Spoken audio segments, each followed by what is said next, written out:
we're truly on the second half of 2024 already. The, the math is still not mathing because you know what? Undeniably, what I know for sure as of this time of the year is that 2024 is really bound to become um, the year that I have the least number of books read. Yeah, but along with that, I'm also very, very happy because this is the year where I really return to writing.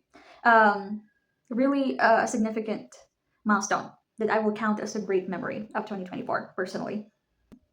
At this point, it's really inevitable for me to talk about writing alongside my reading experience. I'd like to apologize, but not really, because these are my passions, and this is the purpose of this space for me. So, yeah, I'm going to talk about the things that I love dearly about these two books, and alongside that, I'm gonna share some thoughts about my writing experience. Personally, the things that are my shortcomings and things that I need to really, improve on to evaluate, evaluate and I need to grow up. Okay, I need to grow up. I need to step up. But yeah, let me talk about what I enjoyed so much about these two books. These two books that I'm going to discuss are books that I said last year on a book haul that I did. Are romances that I'm very, very gravitating towards exploring more of. And you know what? You know what? I'm I'm really admittedly so weak for this trope, okay? Bookish romances? Yes! Bookish romances for the win, okay? I love bookish romances. Oh. The Neighbor Favor by Christina Forrest. And Thank You for Listening by Julia Whelan. These two books. I swear. These two books. As time goes on, one thing that I'm learning about myself, all right, is that excellent books for me, one of the defining characteristic of brilliant storytelling for me is when it really makes me take a look at myself and really evokes a lot of questions about my writing. And that's what these two books made me recall, remember, review about my writing. So, along with the things that I love about these two books, I'm going to share some thoughts, reflections about my writing. The Neighbor Favor. Okay, this is a story of someone who works in the literature industry. She works as an assistant in a very tyrannical boss at the nonfiction division department, even though what she aspires to do is to work on children's books, to become an editor on children's books. And the guy is a writer, an aspiring author. So I really, really went so weak, so happy to encounter this romance because, oh my goodness, they share a love for books so profoundly. They're so cute. Oh my goodness, it's so sweet. I love it. I love it so much. Mm, this really made me think about how all of us, admit it, we're all guilty about this. We all find the enemies to lovers trope exciting, right? Thrilling, sexy, hot, steamy. Yeah, we're guilty. Come on, admit it. Yes, we are. But I love it so much. I love The Neighbor Favor so much because it really cherishes and really basks on the romance where they have a lot of defining similarities, things that they enjoy. And it's so empowering. It's so empowering to have that kind of love where someone is your safe zone, where you feel understood and heard and seen. I guess I'm at the point in my life already where that's the kind of romance that I view as gorgeous, all right? Not only that, apart from how they love stories so much, they love reading, they love books. I am so crazy about this. They both understand the struggles and the characteristics of being an introvert. Oh my goodness. Mm. They are both bookworms. They are both introverts. So this made me look back because if you've seen the vlog that I posted prior to this one, where I talked about the stories that I've written so many years ago, right? This made me look back at all the romances that I've written so far, and made me reevaluate if I've ever done enemies to lovers. No. Well, there's one where there's a little bit of hostility, and there's another one. I'm not gonna spoil. But I don't really write enemies to lovers. I'm not a proficient enemies to lovers writer. Let's just put it that way, right? Not because I don't like that trope. It's just that when I look back, oh, maybe I need to really attempt to write more of that because I enjoy reading it. So why have I not written a lot of that? I wonder. I also don't know. But one thing for certain is that I do believe that some of the characters, if not majority of the characters that I've written, the pairings, these are romances, um, they share some similarities, some significant, things that they agree on, things that they identify with. Okay, I'm going to admit it. Yes, I'm the kind of writer that sort of inserts literature-ish characters, but it's my guilty pleasure. All right, it's my guilty pleasure. I'm so sorry. And kind of going around the same wavelength here with thank you for listening. I also really love that about this book. They're not 100% similar. Well, I do think that no couple would ever be 100% similar, anyways. There would always be a thing or two where your partner and you will not be in agreement, right? I know that.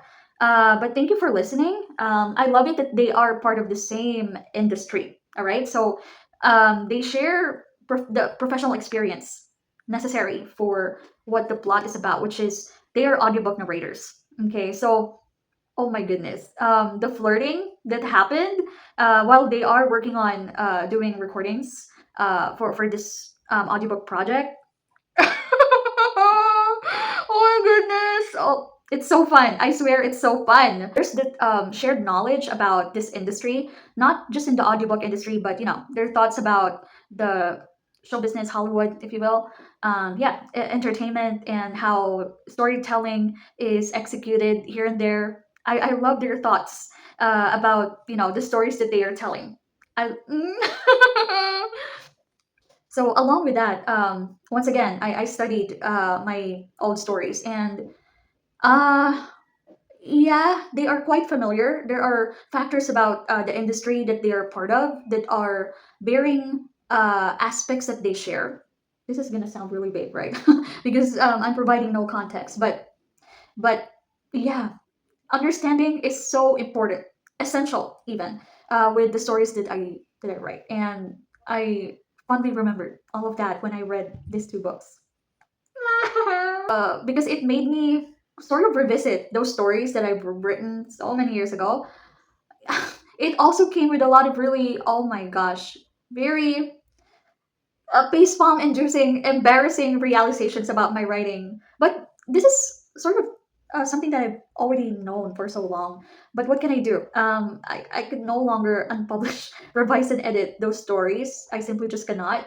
But yeah, what are the things that I found was really such glaring faults, weaknesses in my storytelling? Number one, oh my goodness, the consistency of my verb tenses, absolutely messy, chaotic. It's so embarrassing. A portion of my readers are actually writer friends, all right? They are also writers, and it's just so kind of them to not really point that out, to not shame me for having such inconsistent verb tenses on my storytelling. Like, thank you. Thank you for not really humiliating me. Oh. I mean, even with Tagalog, because some portions of my writing also have, Filipino in them. And oh my goodness, my very glaring ignorance as well of how I very incorrectly use nang and nang, criminally unacceptable. I'm so sorry. Technically, my usage of dialogue tags are also such red flags. And then finally, and I think it will be very, very perfectly fitting to end with this. Um, is it a spoiler if I say that the way this stories ended really spoke to me? Um, I'm not gonna spoil. All right, I'm not gonna spoil. But the way the endings of these books were executed, yes, I'm seated, I'm clapping, I'm all for it. I'm all for it. And to further close this reading blog, I'm not gonna read from any of my love stories, my romances. Instead, I'm going to read from an old poem that I written when I was a teenager. All right, I was a teenager. Okay, all right. So this is a very tattered. Oh my gosh, this is a very tattered. This is a very tattered journal where I have written my poetry and I timestamp each poem. So this one I've written April 21st, 2010. All right, April 21st, 2010. Okay, I'm gonna read this. We've all been there when we all thought we could write nicely and then it ended up cheesy and just horrible. So will I apologize? Probably, but not really because the title is letter Y. Okay. According to you, my skin's as fragile as my paperbacks. You were no different, I thought. At least my heart's hardbound. What is that even? What's that even supposed to mean? Hmm. You told me my sense too academic, and it had always bothered me since. If you're bluffing or you were allergic to me. You said I am tolerable, though, because you love good stories, and for you, I am one. I liked you because you're a good reader. You translated textures into touch, thoughts into truths. You can read me so well. You stayed awake even when the stoic world outside slept. You held your breath for all 503 pages of me. Why did I numerically said something? I don't know as well.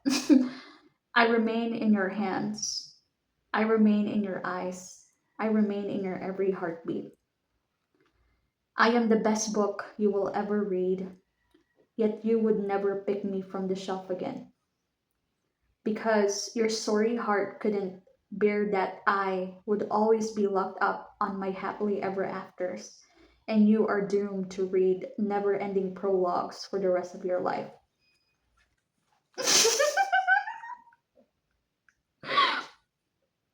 Was I a bitter writer?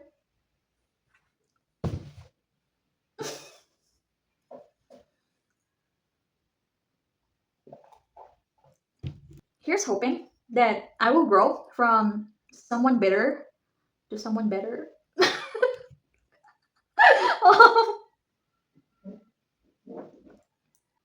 Happy July, happy rest of the year for us all. I hope we're all reading great books still. What's your thoughts about romance? See you soon.